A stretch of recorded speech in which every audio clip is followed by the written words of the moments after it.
I'd like to say good evening, ladies and gentlemen. Welcome to the Tony Hollis Live Talk Show Testify. It was not my intent to broadcast today, but I meant to post that. I apologize, but I just want to run something by you real quickly. Just take advantage of this day. Didn't want to let it go by. So just sit back, relax, and we're going to be talking about dress code of young men out in public. Okay.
I want to say welcome, ladies and gentlemen, to the Tony Hollis Live Talk Show Testify. As I indicated, I wasn't planning on broadcasting today. I've been busy. I meant to post it that I wasn't going to be broadcasting today, but I forgot. But I want to get a few announcements out of the way real quick. And then the topic that I really want to talk about is, turn this down. Topic that I really want to talk about today is I was at Walmart and I saw some young men inside the store, and they was I'm not going to call it sagging, but their pants was just about on the back part of their thigh, was nowhere near the rear end. But we're going to be talking about that. The reason I want to talk about that is because there is already a state law in a inappropriate dress attire for the schools, um, in terms of students not being allowed to sag uh, on school premises. But as I understand, what what make me run a little late today is that it may be just a rumor, but hearing that there may be a bill, um, I don't know if it's in committee or what have you, that there may be anticipate on, just like the school, the inappropriate dress attire. Um, I'm hearing, like I say, it's just a rumor that there may be a bill, somewhat to be drafted as it relates to public dress attire. And if it's a public dress attire, you already know what that means. That means that saggy pants falling off your rear end, uh, that type of dress attire will be criminalized. And so, what's your thoughts on that? That's what we're going to be talking about today. But like I say, just want to send out a few announcements. You all know that we're in the process of uh, hoping that come October, at the next city council meeting, we're hoping that they will take some action on our petition that we presented uh, early part of last week or this past week, where we asking the city council to take a vote of no confidence to terminate Ross Thompson as chief. And the petition explains why, for those of you who saw my presentation at the Police and Fire Committee meeting this past week. And also, I want to say to Osceola, Arkansas, as you all know, that I posted that the city of Osceola was in debt, something like $240,000, that they hadn't paid the telephone bill. Um, as I understand, I did reach out to the city council, to the mayor of Osceola, Mayor Sally Wilson. She did call me, and we had a discussion. And from what I understand from Mayor Wilson, is that she claimed that the town carrier, Mark Brassfield, who wrote that story, she claimed he got it wrong. She claimed that he did somewhat. He ran another article, I guess, to refute the one that he initially wrote. I did reach out to Mr. Mark Brassfield to share with him that I had spoke with Miss Sally Wilson, Mayor Wilson. Just wanted to see, just wanted to hear his side of the story in terms of did he disagree with Mayor Wilson about him getting the story wrong. But I hadn't heard from Mr. Bradsfield, so therefore, I guess it's just a toss-up in there. I guess the public have to believe who they believe. But anyway, so that's that with that news. Also, the school board. For those of you who probably hadn't looked on my Facebook page, then again, you may not even be a Facebook friend, but I said for superintendent candidates for the Blythe School District, there was not four superintendents. There was only three to be considered. There was four initially starting out, but there was only three candidates for superintendent. And of course, they took a vote this past, was that Friday, and they cast one vote per member, per board member. They got 8 board members. They cast one vote per board member. And the first name to come up, I think it was Mr. Bowe. He received it 4 votes. And the other person to come up was Mr. Jackson. He received it 4 votes. So after 2 rounds of voting, there is no more votes to be spent. All the votes have been cast. So therefore, there were 0 votes for Mr. Pinkley, Pinky or Pinkley, I believe his name. Um, but he didn't have an opportunity for any votes to be cast for him because, as I indicated, there were there was not any more votes to be cast. Of course, there were some very upset uh, individuals at the board meeting that particular night, because they supported Mr. Uh, Pinkley, and they was pretty upset that there was no votes or an opportunity for him to receive any votes due to the fact that all the votes had been spent. So that's the school board uh, news. Now, before I get to the topic on the pans, sagging pans, uh, I want to speak about the election. Now, I don't plan to support no candidates this particular election cycle, but what I will do, I will not allow the candidates, whether it's running for election or whether it's running for re-election, I will not allow the candidates to bamboozle, duke, or hoodwink you. Anything that I consider to be inaccurate, and I fact find it, and it is true that it is inaccurate, that is them running on a record, making some statements to be untrue. I'm going to be in the business of doing some fact checking. And one of the things that I didn't like today, well, let me just show you. Let me go up here to my board, see if I can pull it up. And let me just show you something right now. Let me get rid of that right quick. Okay, let me go up here to my board. I'm hoping, looking on my monitor here to make sure that I get that up there where you can see it. Let me go over here.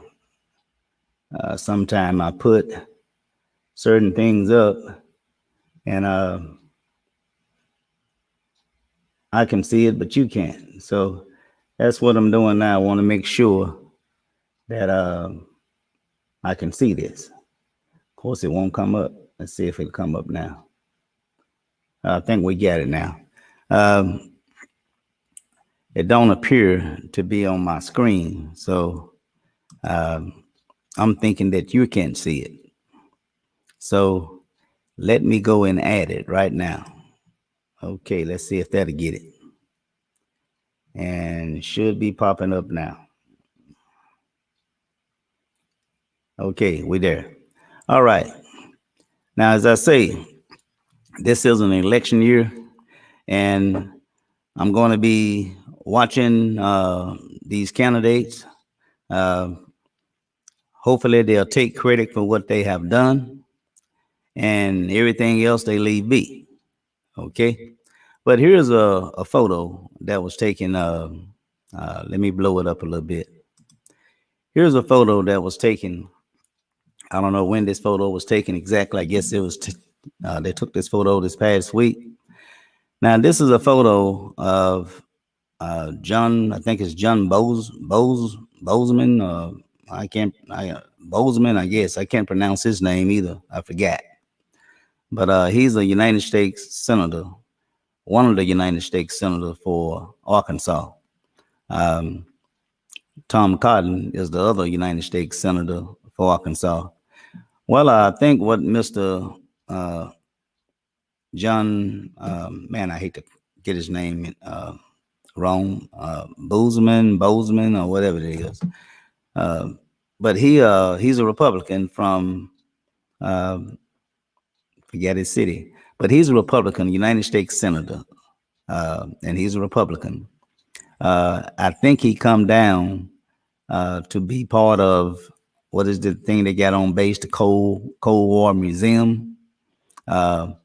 He's somewhat been very vocal there at the Capitol, trying to keep this conversation alive, trying to make it the Cold War Museum, to make it become a valid subject that I guess the United States Senate can give some consideration to. And so I understand that. But I guess meanwhile, since he was here, I guess the county officials invited him to come by, and they gave him a tour of the Mississippi County construction that's going on, or shall I say the refurbish of the old Mississippi County courthouse. All right, so that's why he was here. Now, I don't know. I don't know exactly. Blow this back up. I don't know exactly what was the purpose of him being there at the courthouse, considering I don't think we received a dime of state funding, not to my knowledge. I thought that all the money that was raised on a tax from Mississippi County residents. I think we had voted to tax ourselves, and so I guess the only purpose for him standing with the county officials here is the I don't know, maybe it's a photo op. I don't know, but we have our mayor and we have our state representative to your right also that's in the photo. I don't know exactly, taking a picture with the United States Senator, how would it serve their interests? No other than I think it's fair to say that both of these gentlemen is up for re-election, as well as Mr. Nelson, county judge. And so again, the election cycle is rolling out, and so everybody they preparing themselves to go out and do these photo ops. All right. So now I will say what would benefit Blavel, that pretty much our state representative and our mayor can help us on. We got flooding problem throughout this city. That's something that we can be talking to Mr. John Bozeman about, taking him out, letting him look at some of the crumbling infrastructure throughout the city, that they be streets, that they be roads. And so hopefully they did that. I hope so. Maybe they could have took him out at the landfill. We still get problem with landfill problems out there. We get problem with our wastewater system. That's another thing that we could use some help from the United States Senator here. And so those are some of the things that I would say that would benefit our state representative. Well, not benefit our state representative, but benefit us, the residents, if we can have our state representative and our mayor to speak to Mr. John Bozeman on some of those things. United States Senator, let me just say that. So hopefully they did have those discussions, because we need to fix our crumbling infrastructure, our streets, our flooding problem, you name it.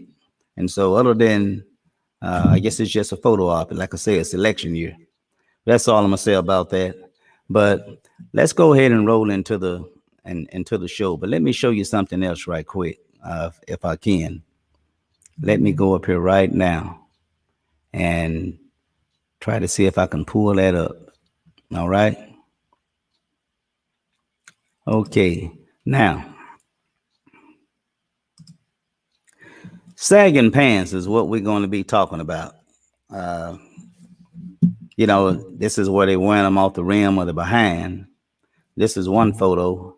As I indicated, this behavior is inappropriate in our school system. They do have a state law. As I'm hearing, I don't know if there's a bill to be considered right now, or there's talk of doing somewhat of a similar bill to somewhat criminalize the dress attire out in the public domain. Okay. And here's another video where we got the sagging of pants. There's all kind of stories as to how this originated. Some say it might have came from slavery days, or where they had them to dress, not dress, but to expose their back end like that to shame them. There's other talks about, it relates to the prison system, to where a young man or a man of age who might have been violated rape uh, while they are incarcerated, and based on the severity of the rape, um, these individuals who was in prison, from what I'm told, could not pull their pants all the way up on their behind without having to endure the the pain from the assault, sexual assault. Uh, and then again, you have those who are gay by choice. I'm not gonna say they was born like that, but I say gay by choice. Um, they pretty much will give signals as to what are they preferred preference in terms of sexuality. All right. So that is that. Uh, some things that I wanted to show you. I think that's something else there. But we're gonna close this out. Okay. We're gonna close that out. And now what I want to really do, I want to run just a quick video for you all, just real quickly. It's no more than about 1 minute. I want to run this video for you all, and so just to give you some educational background, and then we're going to come back. I'm gonna have a short Q&A, give my commentary, and we're gonna conclude this broadcast. Okay, so let me go up here and we're gonna try to show you this little short 1 minute video. Okay, so that's what we'll do now. All right, got that. Okay, let's go right here. I think that's the one right there. Okay, so let's see where we're at. Now let me play this video for you all in just 1 minute, and this is just for educational purposes. Just listen, okay?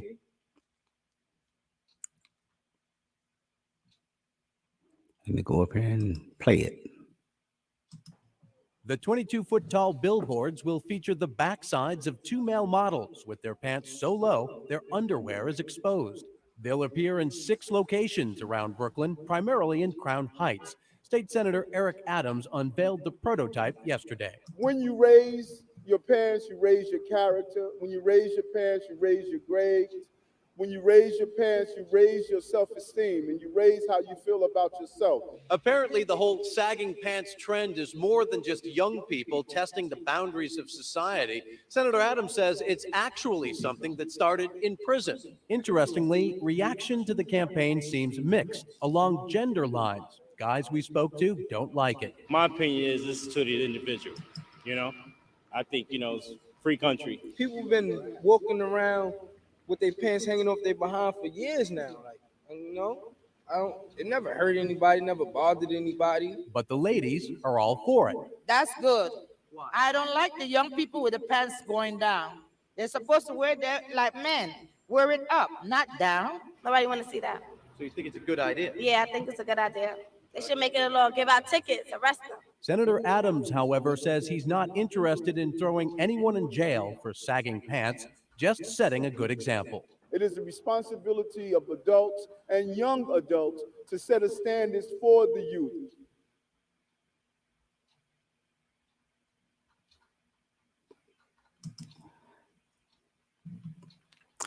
Again, they're talking about setting a standard for the youth. And so that was that. Now, this next video that I want to show you all, it's not but 6 or 7 minutes, and then we're going to conclude. That'll be all the videos, okay? Now, this next video, I just want to warn you. It is very disturbing, okay? It is very disturbing. Sagging pants have somewhat been a frustration to even the police department. Frustrated to the point to where a young man was killed. I missed this story for sagging pants. Okay?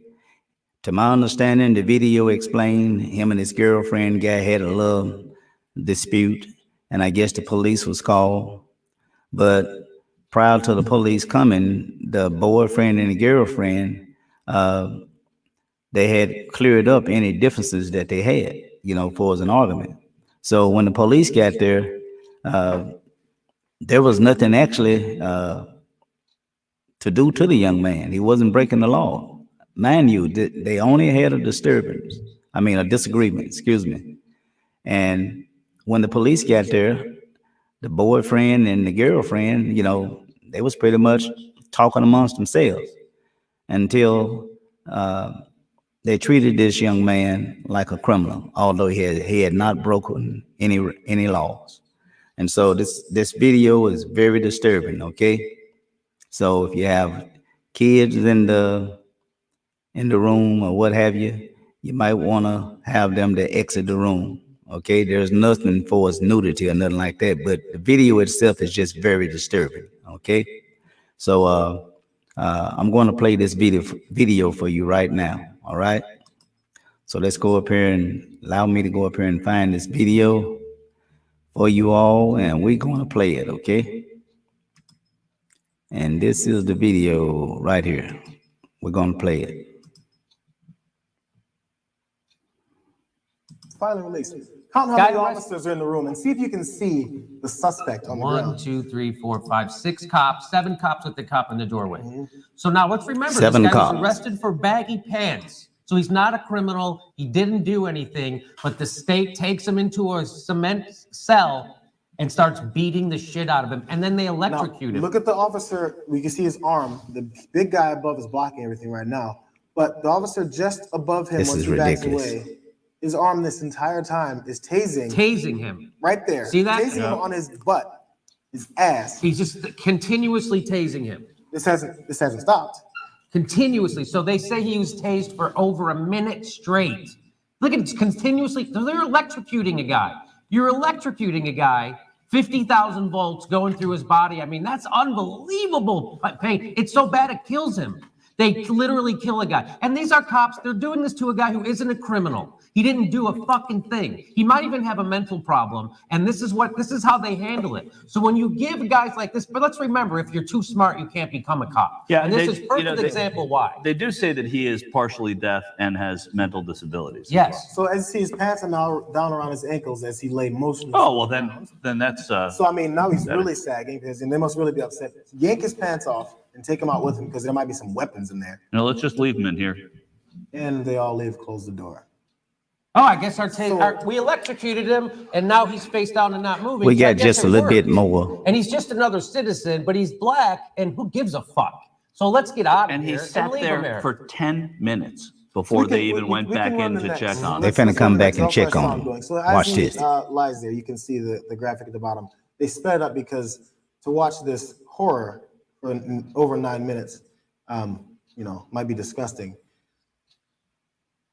So during that whole time, there's the window. You can see a couple cops. Here come the peek cop through. back in. And finally, they come in, and our largest officer wants to see if this dangerous criminal is going to do anything else. So he decides to, kick him in his foot. kicks see if him. he's going to make a move before they. Why don't you electrocute him again?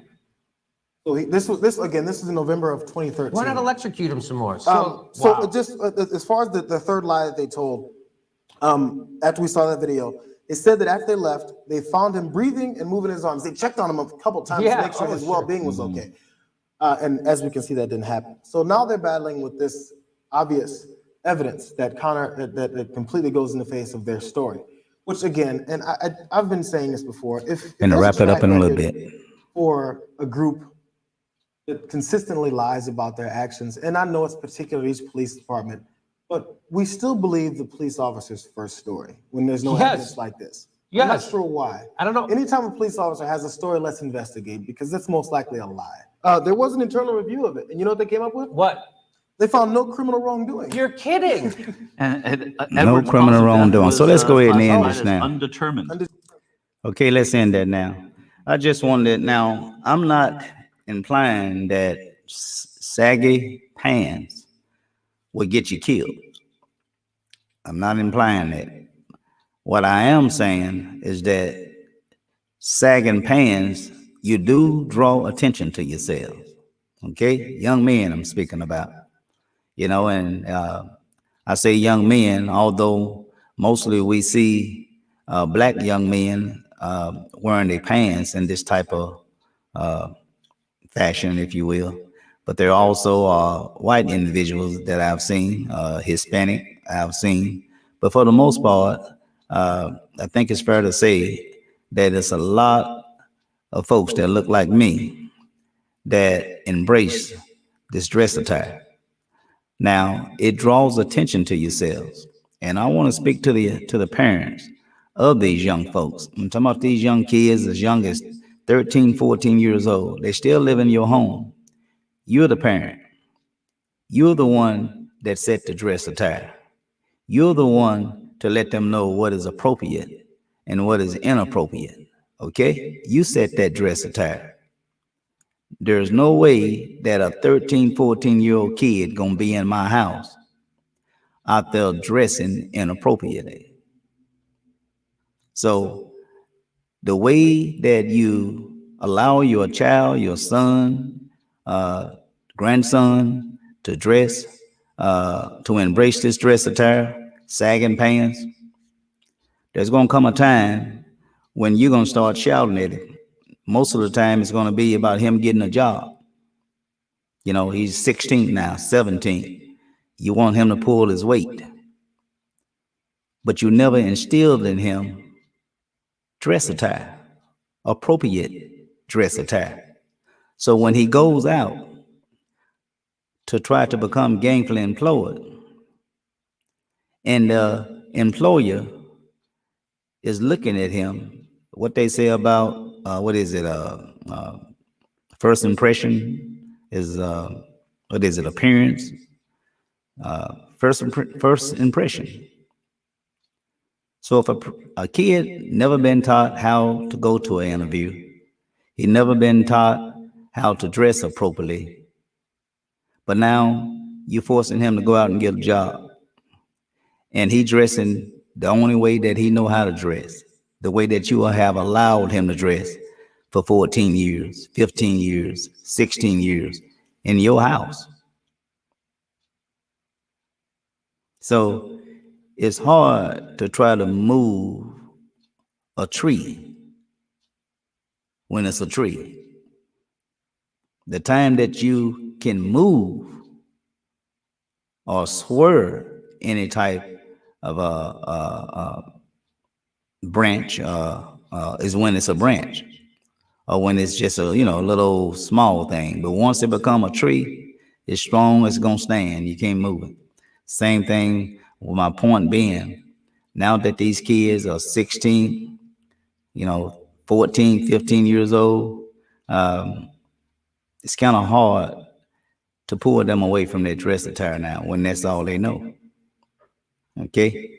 Now, that's just to get a job. In this particular case, you saw what happened. We'll have police officers across this country. They will profile young black men in particular. And if you want some attention, remember what I said about first impression, appearance? You're sagging is what drew the attention of those cops to you. Okay? So that's pretty much all I have to say on the dress attire. As I indicated, I wasn't going to broadcast today. I've been busy, but that was on my mind. And as always, when it comes to our young men in particular, our youth as well, it just was on my heart. And I just felt like I had to speak to some parent, speak to some dad, some grandparents about how this thing may become a problem with employment, if nothing else. Okay? So I'm going to go ahead and move on to my board. I don't know if we got anybody that's tuning in. It's kind of hard to get folks to tune in on Sunday. See if we got any questions over here. Oh, that's my sister hollering at me. What's going on, Sister Deborah Thompson? I hope you enjoyed that movie. Love you, sis. Brother Wheeler there, how you doing? It is, brother. Very disgusting. Very disgusting. We got a statement here. When I see guys with their pants sagging, it's repulsive. When they start running, they're holding on. Yeah, ain't that something? When they start running, they're holding on to their pants. Why not let them just fall down? Duh. Then he can't walk or run, right? Well, that is kind of, it's just, I don't know. It's crazy. You know, you don't got no belt on.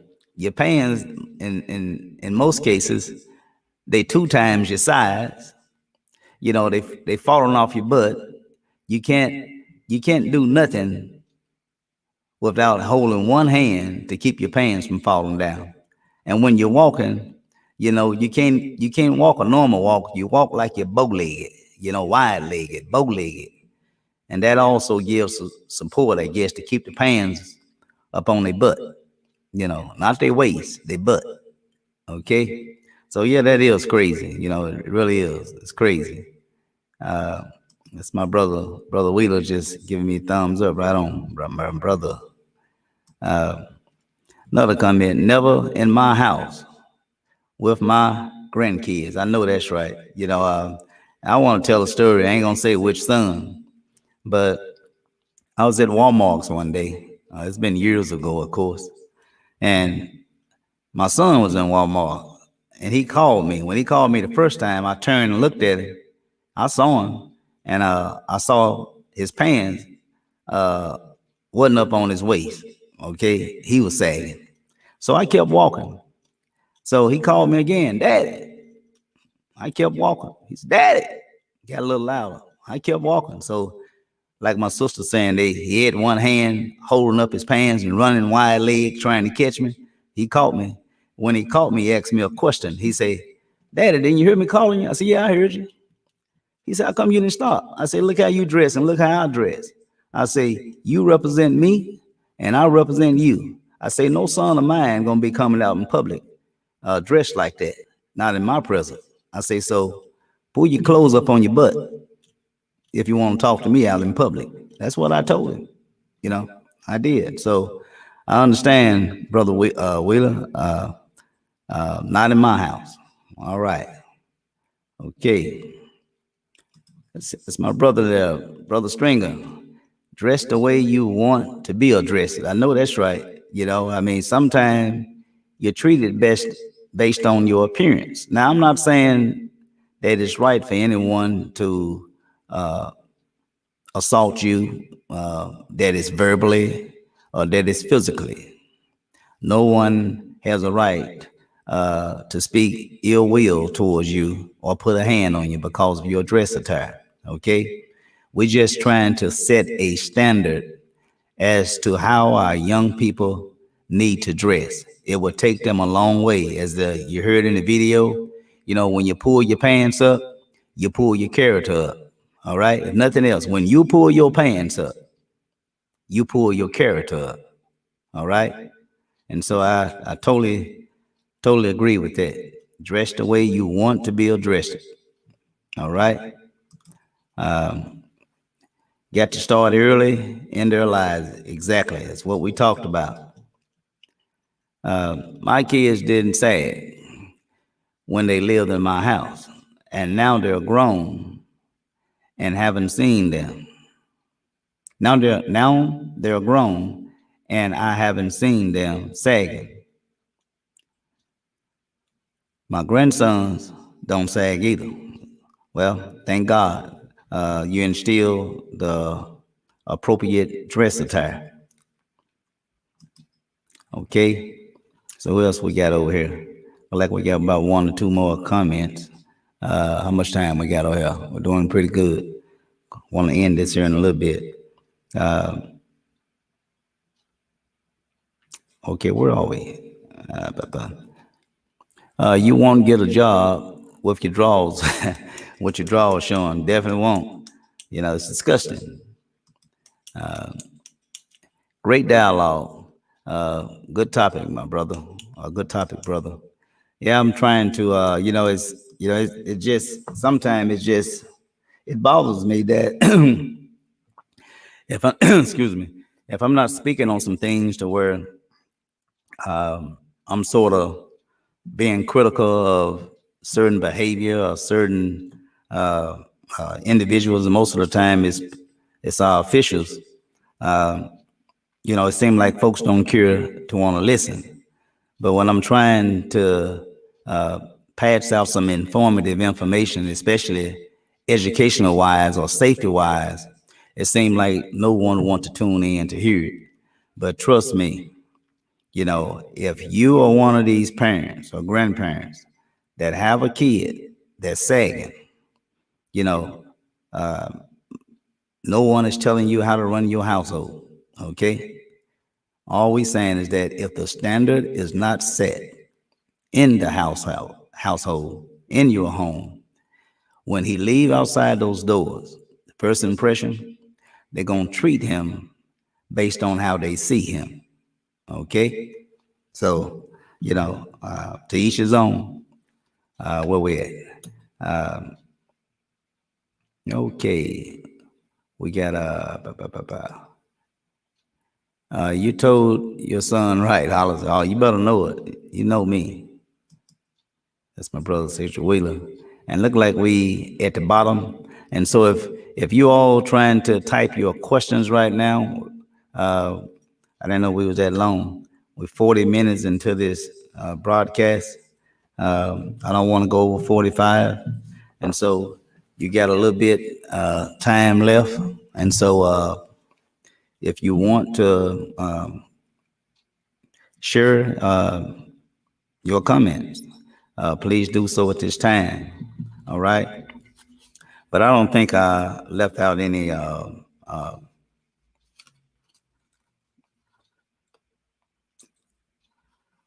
news in terms of sharing with you. I think I said it all. The Osceola $240,000 telephone bill not paid. According to Mary Wilson, she did share with me some documentation showing that where payment had been made on whatever the city agreed that they owe, but it was not the 240,000. The 240,000 is, to my understanding, prior to Mary Wilson becoming mayor and defeating Dickie Kennemore, there used to be a gentleman who used to be the CFO, finance director.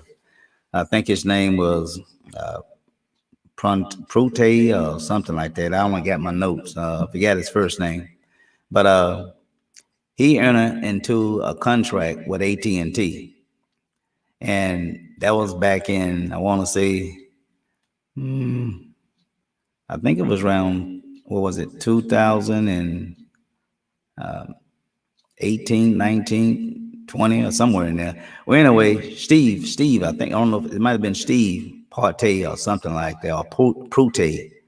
But he entered a contract with AT&T, a 3-year contract, and he didn't get approval from the city council. He just signed the contract all by him lonesome.